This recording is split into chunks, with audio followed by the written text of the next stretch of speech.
প্রিয় শিক্ষার্থীরা সবাইকে আজকের অনলাইন ক্লাসে স্বাগত জানাচ্ছি। আমি জিন্নাত জাহান পন্নী, প্রভাষক, সমাজকর্ম বিভাগ, নারায়ণগঞ্জ সরকারি মহিলা কলেজ। আশা করি তোমরা সবাই ভালো আছো, সুস্থ আছো। শিডিউল অনুযায়ী আজ দ্বাদশ শ্রেণী শিক্ষার্থীদের সাথে আমার একটি লেকচার প্রেজেন্ট করার কথা। তো বেশি কথা না বাড়িয়ে আজকে ক্লাস শুরু করে দিচ্ছি। তোমরা জানো যে তোমাদের সাথে মূলত আমার ষষ্ঠ অধ্যায় আমি শুরু করেছিলাম। ষষ্ঠ অধ্যায়ে কিছু বিষয় আলোচনা করেছিলাম। সরকারি সেবাসমূহ, সমাজকর্মের ক্ষেত্রে কি কি সরকারি সেবাসমূহ রয়েছে সেই বিষয়গুলোই আমাদের গত ক্লাসের আলোচনার বিষয়বস্তু ছিল। আজকে মূলত কিশোর কিশোরী উন্নয়ন কেন্দ্র সম্পর্কে আলোচনা করব। তোমরা হয়তো কিছুদিন আগে একটি ঘটনা বেশ আলোড়িত ছিল বাংলাদেশে, সেটি হলো রিফাত হত্যা মামলা। তোমরা নিউজ পেপারে, টেলিভিশনে, ফেসবুকের মাধ্যমে ইতিমধ্যে জেনে গিয়েছো যে এই অপরাধের কিন্তু বিচার হয়েছে এবং সেখানে যারা প্রাপ্তবয়স্ক আসামি ছিল তাদেরকে এক ধরনের বিচার করা হয়েছিল এবং গত কিছুদিন আগে, বেশ 5-6 দিন আগে আরেকটি রায় দেয়া হয়েছিল। সেটি ছিল ওই মামলার যারা কিশোর অপরাধী ছিল তাদের বিষয়ে একটি রায় দেয়া হয়েছিল। সেখানে কিশোর যারা ছিল, কিশোর আমরা যাদেরকে বলছি, তাদের সর্বোচ্চ 10 বছর পর্যন্ত কারাদণ্ডের ব্যবস্থা করা হয়েছিল। আজকে যেহেতু আমাদের আলোচনার বিষয় কিশোর কিশোরী উন্নয়ন কেন্দ্র এবং এই বিষয়ের সাথে কিন্তু বিভিন্ন যে কিশোর অপরাধ রয়েছে সে সকল অপরাধের সাজা কিভাবে দেয়া হয়, সে সকল অপরাধের আসলে কার্যক্রম কিভাবে পরিচালিত হয় সে সম্পর্কে তোমরা জানতে পারবে। এজন্যই রিফাত শরীফ হত্যা মামলার কথাটি টেনে আনা।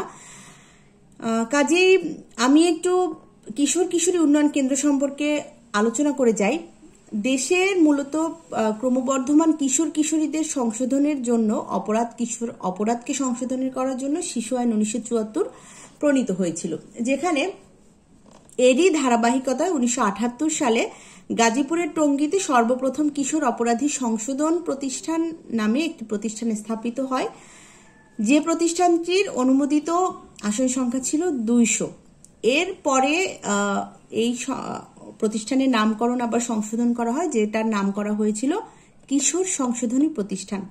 পরবর্তীকালে যশোরে আরো একটি কিশোর সংশোধনী প্রতিষ্ঠান স্থাপিত হয় এবং গাজীপুর জেলার যে কোনাবাড়িতে রয়েছে সেখানে কিন্তু একটি কিশোরী সংশোধন কেন্দ্র চালু রয়েছে, যার মাধ্যমে প্রত্যেক বছর যে সকল কিশোর অপরাধ সংগঠিত হয়, যে সকল কিশোরেরা বা কিশোরী অপরাধের সাথে জড়িত থাকে তাদের সংশোধনের জন্যই মূলত এই যে প্রতিষ্ঠানগুলো প্রতিষ্ঠিত হয়েছিল।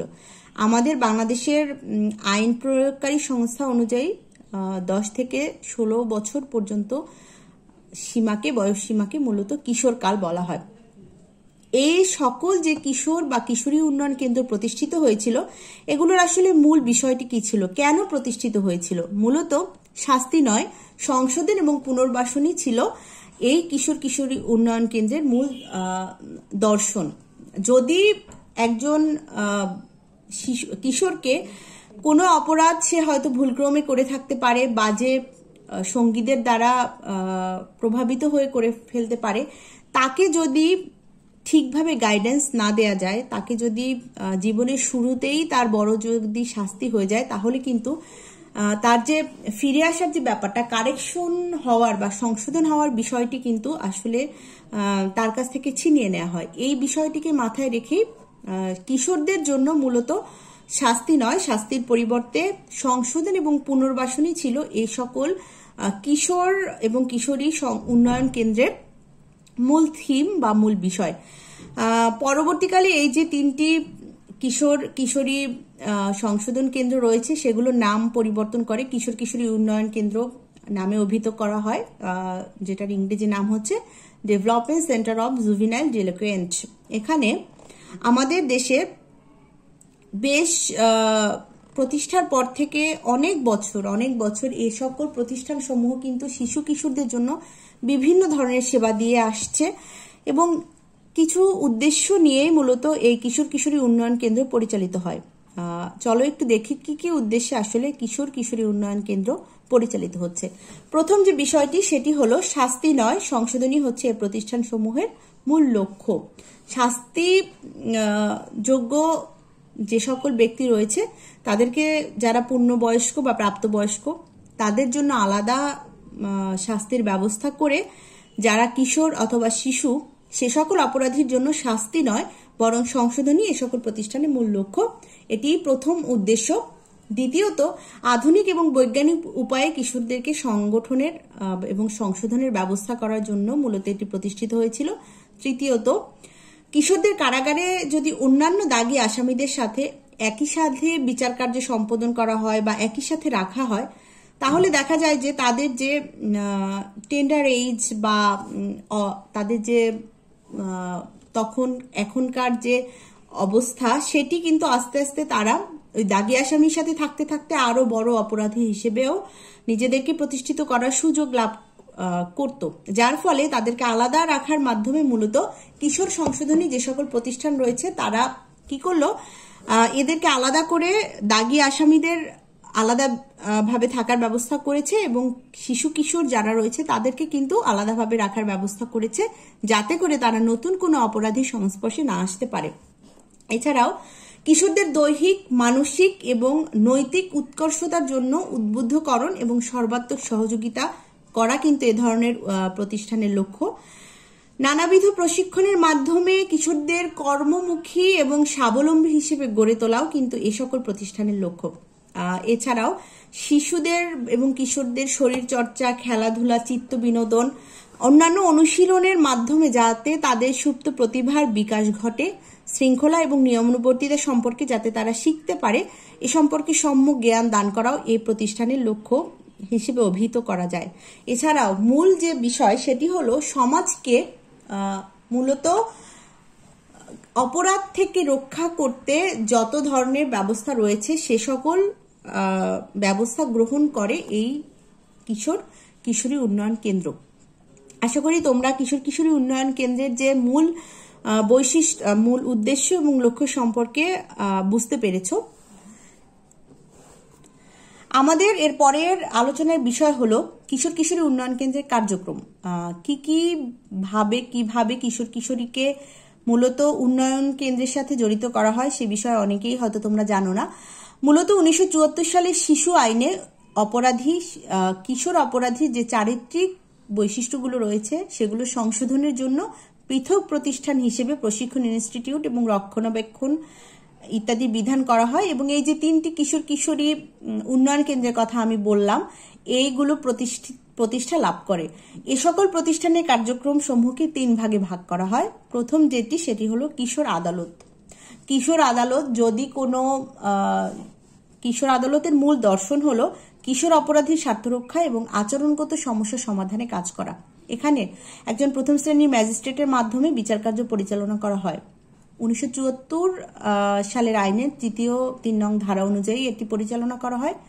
এখানে একটি বিষয় বলে রাখি, যদি কোনো কিশোর অথবা কিশোরী কোনো অপরাধের সাথে জড়িত হয়েই যায় সেক্ষেত্রে কিশোর আদালতেই কিন্তু তার বিচার করা হবে। আলাদাভাবে আদালত বসিয়ে কিশোরদের জন্য বিচারের ব্যবস্থা করা হয়। 10 নং একটি ধারা রয়েছে, যে ধারায় বলা হয়েছে যে আদালত যদি মনে করে যে শিশুর পিতামাতা, অভিভাবক এমনকি শিশুকে আদালতে থেকে প্রত্যাহার করতে পারে যদি আদালত মনে করে। এছাড়াও কোনো শিশুকে গ্রেপ্তার যদি করতে হয় সেক্ষেত্রে ভারপ্রাপ্ত থানার যে কর্মকর্তা রয়েছেন তিনি কিন্তু শিশু কিশোরদের বাবা মাকে অভিহিত করবেন এবং আদালতে হাজির হওয়ার নির্দেশ দিবেন। এছাড়াও 33 নং ধারা অনুযায়ী এখানে বলা হয়েছে যে কোনো শিশুর পিতামাতা বা অভিভাবক আদালতে যদি অভিযোগ করে যে আমি এই কিশোরকে নিয়ন্ত্রণ করতে পারছি না, তাহলে কিন্তু মুচলেকা দিয়ে সেই কিশোরকে 3 বছর সাপেক্ষে যথাযথ প্রতিষ্ঠানে কিন্তু প্রেরণ করার বিধান রয়েছে।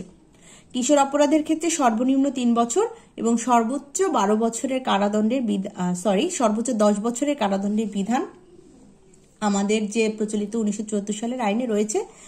এর পরবর্তী যে ধাপ রয়েছে সেটি হলো কিশোর হাজত। কিশোর হাজত আসলে কেমন হয়? কিশোর হাজত কি দাগী আসামিদের সাথে একসাথে কিশোরেরা থাকবে এমন হয়? আসলে ব্যাপারটি তা না। কিশোর হাজত স্থাপন করা হয় যাতে করে শিশু কিশোরদের আলাদাভাবে রাখা যায়। এ হাজতে শাস্তি প্রদানের পরিবর্তে স্বাভাবিক পরিবেশে তাদেরকে রাখা হয়। কিশোর আদালতের বিচারে দোষী সাব্যস্ত হলে তাকে অনূন্য 2 বছর এবং সর্বোচ্চ 10 বছরের জন্য কিন্তু হাজতে রাখা যায়। যে কিশোর অপরাধীর বিচারপূর্ব বিচার চলাকালীন বা সংশোধনের সময়ে কিন্তু কিশোরদেরকে আলাদা কিশোর হাজতে রাখা হবে। এ সময় তাদেরকে স্বাভাবিকভাবে খেলাধুলা, জীবনযাপন, পড়ালেখা, অন্যান্য যে সকল স্বাভাবিক জীবনযাপনের ব্যবস্থা করে দেয়া হয় এবং তারা এই সকল ধরনের সুযোগ সুবিধা পেয়ে থাকে। তৃতীয়ত যে বিষয়টি কিশোর কিশোর উন্নয়ন কেন্দ্রের সাথে জড়িত সেটি হলো সংশোধন শাখা। কিশোর কিশোরী প্রতিষ্ঠানের সবচেয়ে গুরুত্বপূর্ণ কাজ হলো কিশোরীদের চারিত্রিক উন্নয়ন ঘটানো। যতই শাস্তির ব্যবস্থা করা হোক না কেন, যাই হোক না কেন, যদি তাদের চারিত্রিক দিককে সঠিকভাবে মূল্যায়ন না করা হয়, তাদের চারিত্রিক যে সকল অসুবিধা রয়েছে বা সমস্যা রয়েছে সেগুলোকে যদি সঠিকভাবে সমাধান করা না যায়, তাহলে কিন্তু আসলে কোনো বিচার দিয়েই কিন্তু কাজ হয় না। এই বিষয়টিকে সামনে রেখে মূলত সংশোধনের দায়িত্বে নিয়োজিত সমাজকর্মীগণ অপরাধের ধরন এবং স্বভাব বিবেচনা করে, সংশোধনের পরিকল্পনা করে এবং তার বাস্তবায়ন ঘটায়। মূলত এক্ষেত্রে ব্যক্তি সমাজকর্ম এবং দল সমাজকর্ম প্রক্রিয়ার মাধ্যমেই তাদের যে সংশোধনের ব্যবস্থাটা করা হয়, সংশোধন ব্যবস্থা হিসেবে বিদ্যালয় শিক্ষা, ধর্মীয় শিক্ষা, সামাজিক শিক্ষা, চিত্ত বিনোদনের ব্যবস্থা করা এবং নৈতিক শিক্ষার বিষয়গুলোকে গুরুত্ব দেয়া হয়। এখানে আচরণগত সংশোধনকে আমরা আসলে বিহেভিয়ার মডিফিকেশন নামে আখ্যা দিতে পারি। প্রতিষ্ঠানের কারিগরি শিক্ষাও তাদেরকে দেয়া হয়, যেমন দর্জিবিদ্যা শিখায়, কার্পেন্টারি শিখানো, ওয়েল্ডিং, অটোমোবাইল ইত্যাদি বিভিন্ন বিষয় সম্পর্কে কিন্তু এই সকল শিশু কিশোরদেরকে এই সংশোধনাগারে বা সংশোধন শাখার মাধ্যমে তাদেরকে জীবনের নতুন একটি দিক সম্পর্কে তাদেরকে ওয়াকিবহাল করা হয়। এই কিশোর কিশোরী উন্নয়ন কেন্দ্রের বিভিন্ন যে পদ্ধতি রয়েছে এর মধ্যে 3টি পদ্ধতি মূলত গুরুত্বপূর্ণ। সেগুলো হচ্ছে ব্যক্তি সমাজকর্ম, দল সমাজকর্ম। এই দুটি পদ্ধতি একটু বিশেষ গুরুত্বপূর্ণ এবং 3টি শাখার মাধ্যমে সমাজকর্ম পদ্ধতিকে বিভিন্নভাবে সমাজকর্মী প্রয়োগ করে থাকে। সমাজকর্মী এখানে আচরণ চিকিৎসা, পরামর্শ দান, আত্মপ্রতিষ্ঠার প্রশিক্ষণ, যুক্তিসঙ্গত উদ্বুদ্ধকরণ চিকিৎসা, দল সমাজকর্মের প্রয়োগ, এই সকল বিষয়কে একত্রিত করে কিন্তু যে সকল কিশোর অপরাধী রয়েছে তাদেরকে বিভিন্ন ধরনের সেবা প্রদান করতে পারে। তাহলে আমরা বুঝতে পারছি যে কিশোর কিশোরী উন্নয়ন কেন্দ্রের সাথে কিন্তু সমাজকর্মের একটি গুরুত্বপূর্ণ যোগাযোগ রয়েছে এবং সমাজকর্মী এই সকল বিষয়কে কিন্তু কিশোর কিশোরীদের চারিত্রিক উন্নয়নে সহায়তা করে থাকে। আজকের ক্লাস এ পর্যন্তই। পরবর্তী ক্লাসে আমরা সরকারের দুর্যোগ ব্যবস্থাপনা সম্পর্কিত যে সকল বিষয় রয়েছে সেগুলো সম্পর্কে তোমাদের সাথে আলোচনা করব। তো পরের ক্লাস পর্যন্ত সবাই ভালো থেকো, সুস্থ থেকো। আল্লাহ হাফেজ।